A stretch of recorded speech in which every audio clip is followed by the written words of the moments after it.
Assalamualaikum warahmatullahi wabarakatuh. Semoga pertemuan kita pada kali ini kita diberikan nikmat sehat dari Allah Subhanahu wa taala. Pada kesempatan ini kita akan bicarakan terkait dengan faktor kebahasan dan non kebahasan dalam berbicara. Penggunaan bahasa dalam bicara itu ada beberapa fungsi. Fungsi yang pertama, fungsi instrumental. Dalam fungsi instrumental ini, bahasa bertindak untuk menggerakkan serta memanipulasi lingkungan yang menyebabkan suatu peristiwa tertentu terjadi. Jadi bahasa itu mampu menciptakan suatu situasi, atau bahasa itu dapat membuat situasi itu jadi baik dan dapat membuat situasi itu jadi tidak baik. Jadi bahasa itu sangat menentukan kondisi dan situasi yang ada. Kedua, fungsi regulasi atau pengaturan. Biasanya fungsi regulasi atau pengaturan ini biasanya berlakunya di kejaksaan atau di wilayah-wilayah penegakan hukum, kepolisian, pengadilan dan lain-lain. Fungsi regulasi atau pengaturan menunjukkan ada penggunaan bahasa untuk mengatur dan melakukan pengawasan sehingga norma yang telah ditetapkan dapat ditegakkan. Tadi saya sudah sebutkan bahwa memang bahasa itu penggunaannya bukan hanya di lingkungan kampus saja, tapi lingkungan penegakan hukum juga berlaku di sana. Yang ketiga, fungsi representasional. Bahasa fungsi representasional ini biasanya di dunia wartawan, Biasanya seorang wartawan itu menyampaikan kondisi yang terjadi. Jadi fungsi representasional bahasa adalah penggunaan bahasa untuk membuat pernyataan-pernyataan, menyampaikan fakta-fakta, pengetahuan, menjelaskan atau melaporkan dalam pengertian menggambarkan realitas yang terlihat oleh seseorang. Jadi representasional itu selain tadi saya berikan contoh berupa wartawan, peneliti, guru, dosen juga sama. Jadi menyampaikan situasi yang real, berdasarkan pengetahuannya.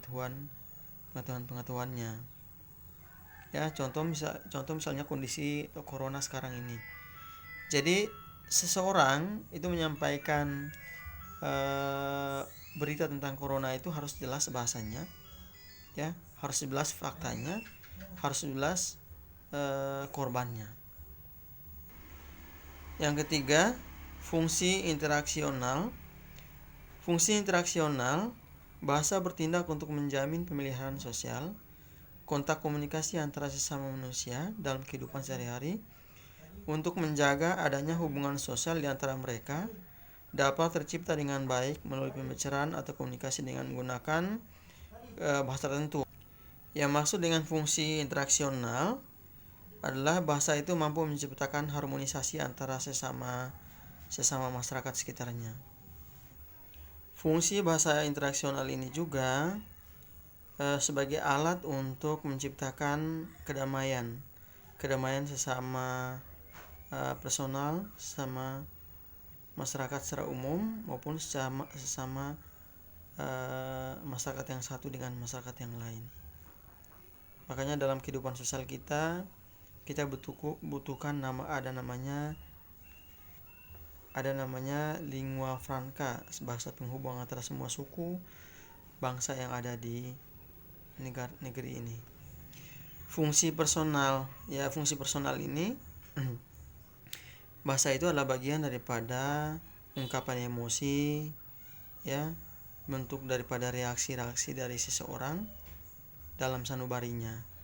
Jadi bahasa itu fungsi personal adalah menunjukkan siapa dia, bisa kita lihat lewat bahasa-bahasa yang dia ucapkan, karena memang bahasa itu mewakili perasaannya, emosinya, kepribadiannya atau reaksi-reaksi dia terhadap situasi yang ada berdasarkan sanubari dan hati nuraninya dia. Berikut fungsi heuristik. Fungsi heuristik ini biasanya para peneliti mencari tahu sesuatu yang belum bisa dijawab, pengetahuan yang belum bisa dijawab, Dia berupaya untuk meneliti dan menjelaskan secara sebaik-baiknya. Makanya di sini fungsi bahasa heuristik ini melibatkan bahasa-bahasa yang dipergunakan untuk memperoleh pengetahuan, mempelajari lingkungan, ya. Seringkali disampaikan dalam bentuk pertanyaan-pertanyaan yang menuntut jawaban. Jadi mencari tahu sesuatu yang belum ada jawabannya, ya, sedalam-dalamnya terkait dengan masalah yang ada. Fungsi imajinatif ini biasanya digunakan di sastra, ya. Fungsi imajinatif bahasa bertindak untuk menciptakan sistem-sistem atau gagasan-gagasan imajiner. Bahasa dalam fungsi ini digunakan untuk menyampaikan cerita secara lisan tentang cerita-cerita novel, membuat cerita lelucon dan sebagainya. Kita masuk pada bab berikutnya, faktor kebahasaan sebagai penunjang efektif berbicara.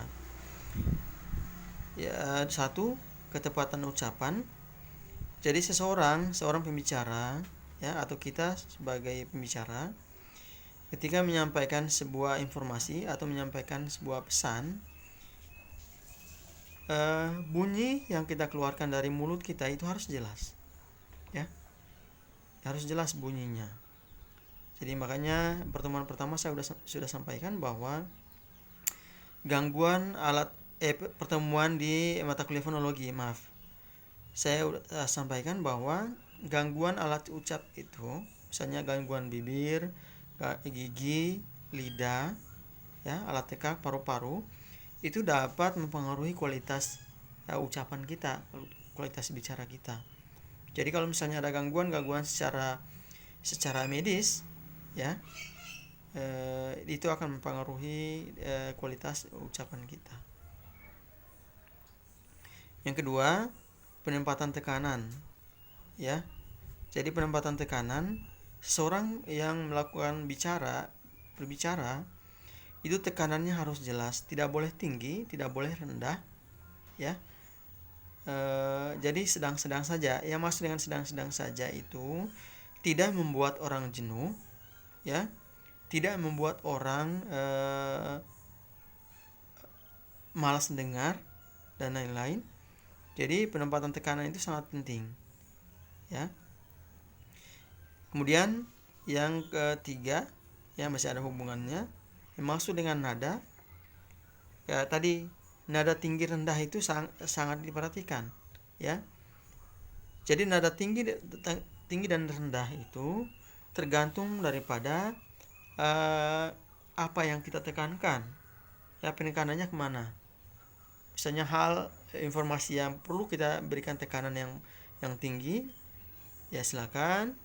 Kalau misalnya informasi yang kita gunakan nada rendah, ya, tanpa tekanan, ya silakan.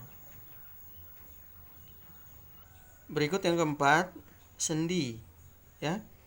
Sendi itu pada kondisi seperti apa kita untuk berhenti sebentar, pada kondisi mana kita harus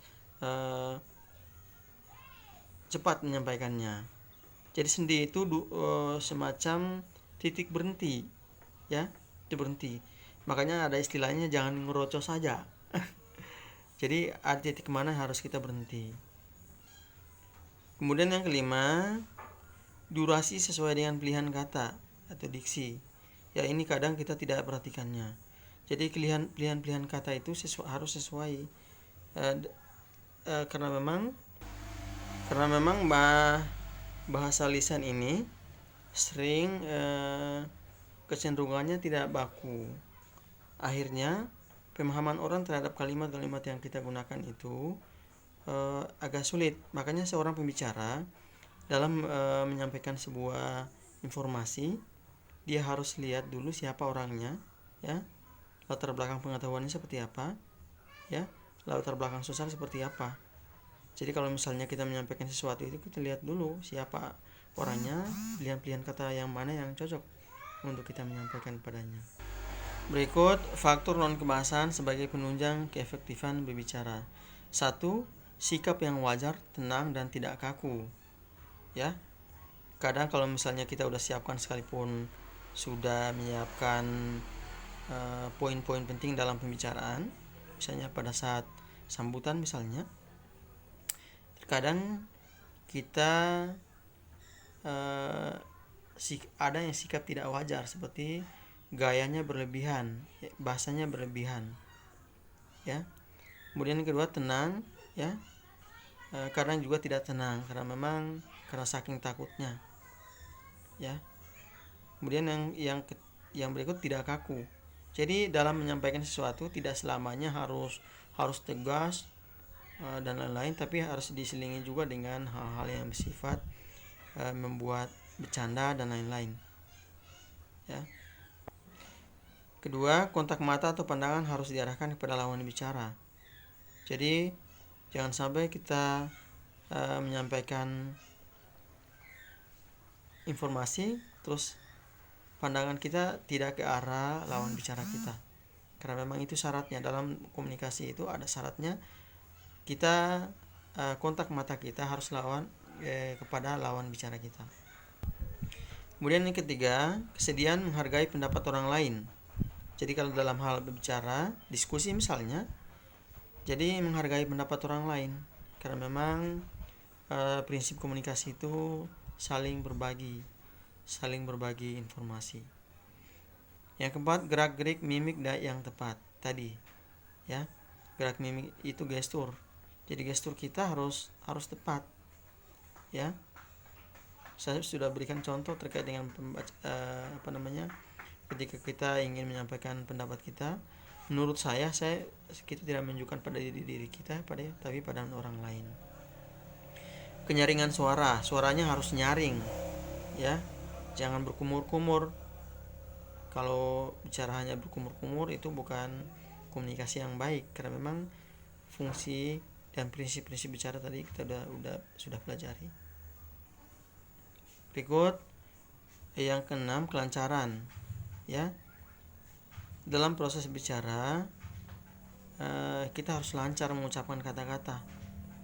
Jangan sejam satu kata, nanti akan mempengaruhi pada kualitas bicara kita. Berikut 7, relevansi atau penalaran, ya. Kita mampu menalar atau menyimak apa maunya seorang pembicara. Kemudian yang ke-8, penguasaan topik pembicaraan.